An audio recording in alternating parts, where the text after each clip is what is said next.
Ageman couldn't shake the feeling. The drum hadn't been wrong. It had been trying to tell him something. And now, he needed to figure out what. But where did he even start?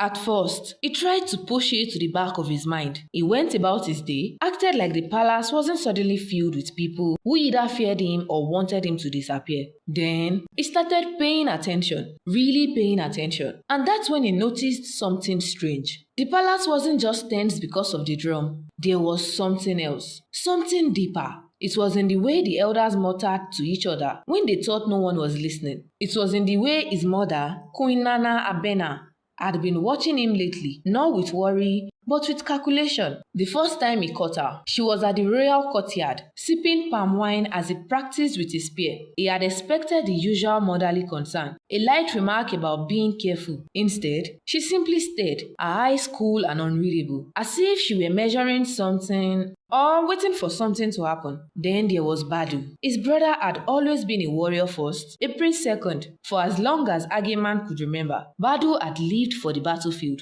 But lately, there was something else. Ageman saw it in the way he gripped the sword a little too tightly when discussing border skirmishes, in the way he lingered near the throne after court sessions, fingers trailing over its golden armrests as if he were getting familiar with it. And then there was that night at the training grounds. Ageman had walked in, expecting the usual drills, but instead, he found Badu standing over a defeated sparring partner, breathing hard, eyes sharp, jaw clenched. He hadn't noticed Ageman at first, but when he did, he smirked and said, "You ever wonder what makes a great king, little brother?" Ageman had shrugged. "Wisdom? Leadership?" Badu chuckled, shaking his head. "No, power. Raw power. The rest is just pretty talk." And then there were the whispers.